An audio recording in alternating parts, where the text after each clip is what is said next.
اے نبی ان کو ذرا اس شخص کا واقعہ سنا دیجئے جسے ہم نے اپنی آیات عطا کی تھی۔ بعض لوگوں نے ترجمہ کیا آیات کا علم، نہیں، یہ غلط ہے۔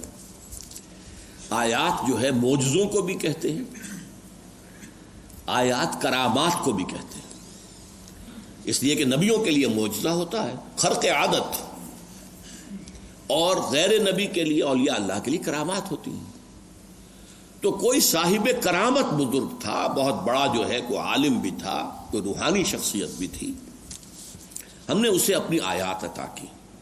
فانسلخ منہا، ان میں سے نکل بھاگا، اپنے اس مقام کو چھوڑ دیا۔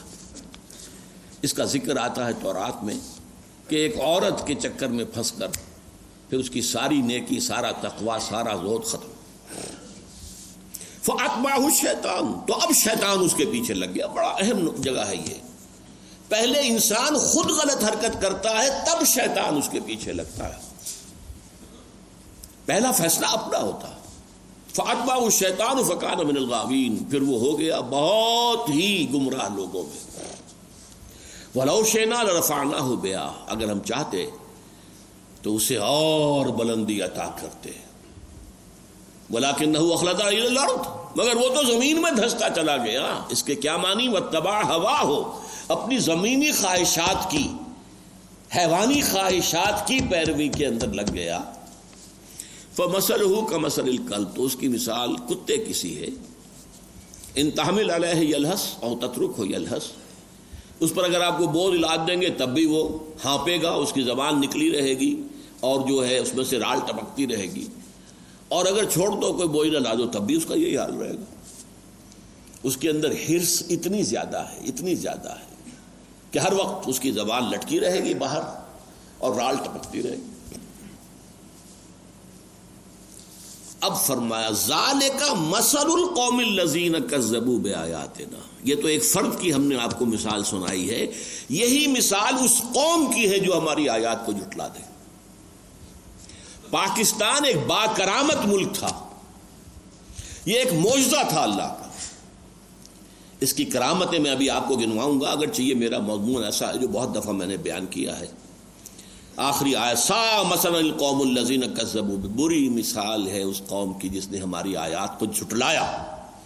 وانفسہم کانوا یظلمون، اور وہ اپنے اوپر ہی ظلم کرتے رہے، کسی اور کا کیا بگاڑ سکتے تھے۔ اب دیکھیے ہماری کرامات کیا تھیں پاکستان کی۔ پاکستان کی تمہید کے لیے نمبر 1 اللہ تعالیٰ نے سلسلہ مجددین عرب سے منتقل کر کے ہندوستان میں لگا دیا۔ احمد سرہندی، وہ ملک میں سرمایہ ملت کا نگہباں، ورنہ ہما اوسطی تصور کے اندر پاکستان ختم تھا، مسلمان ختم تھے انڈیا کے اندر، اور دین الہی تو دین الہی ہوتا، اسلام تھوڑا ہی ہوتا۔ نمبر 2، 20ویں صدی عیسوی میں جتنے اعاظم رجال ہندوستانی مسلمانوں میں پیدا ہوئے کہیں نہیں پیدا ہوئے۔ علامہ اقبال جیسا مفکر، مولانا مودودی جیسا مصنف، مولانا الیاس جیسا مبلغ، پوری دنیا میں ٹکر نہیں۔ نمبر 3، تحریک چلی خلافت کی تو صرف ہندوستان میں، حالانکہ خلافت اگر مسئلہ تھا تو پوری دنیا کے مسلمانوں کا تھا، کسی اور ملک کے مسلمانوں کے کانوں پہ جوں تک نہیں رینگی، اور یہاں ایسے زور سے چلی کہ ہندو گاندھی، مہاتما گاندھی کو اس میں شریک ہونا پڑا۔ بولی اماں محمد علی کی جان بیٹا خلافت پہ دے دو، ساتھ ہوں تیرے شوکت علی بھی، جان بیٹا خلافت پہ دے دو۔ ہندوستان گونج گیا۔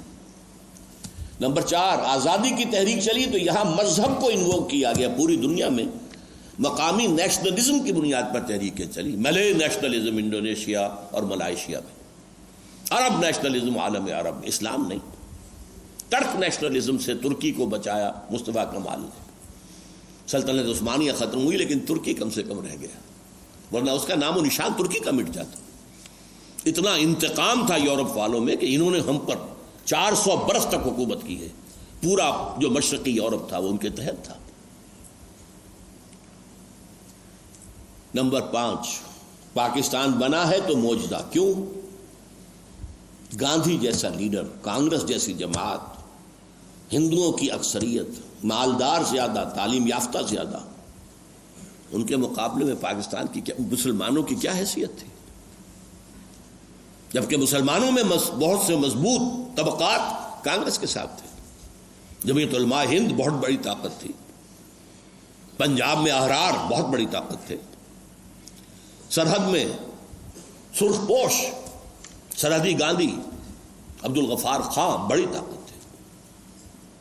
گاندھی نے چند ہفتے پہلے کہا تھا پاکستان صرف میری لاش پر بن سکتا ہے، بن گیا پاکستان.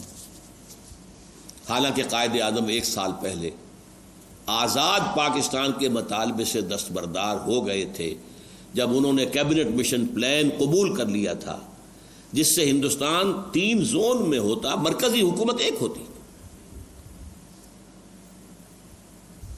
بہرحال پھر سب سے بڑی کرامت پاکستان نازل ہوا لیلۃ القدر میں، رمضان کی 27ویں شب. پھر سب سے بڑی جو ہے پاکستان میں قرارداد مقاصد پاس ہو گئی، اعلان ہو گیا حاکمیت اللہ کی. یہ گویا کہ سیکولرزم کے خلاف بغاوت. ہمارا حاکم اللہ ہے اور کتاب و سنت کی حدود کے اندر ہم اپنے اختیارات کو استعمال کریں. ان ساری کرامات کے ہوتے ہوئے پھر ہم سیکولرزم کی راہ پر چلے گئے اور آج تک ہیں. وَاتْلُ عَلَيْهِمْ نَبَأَ الَّذِي آتَيْنَاهُ آيَاتِنَا فَانسَلَخَ مِنْهَا فَأَتْبَعَهُ الشَّيْطَانُ. سب سے بڑا شیطان یہودی جو پیچھے لگا. قرارداد مقاصد کا مصنف قتل کر دیا گیا، لیاقت علی خان، جس نے جا کر امریکہ میں یہ کہہ دیا تھا. یہودیوں نے ایک بڑا انہیں ریسیپشن دیا اور کہا کہ آپ اگر اسرائیل کو تسلیم کر لیں تو ہم یہ دیں گے، یہ دیں گے، یہ دیں گے، یہ دیں گے. جواب میں اس شخص نے کہا، gentleman, our souls are not for sale.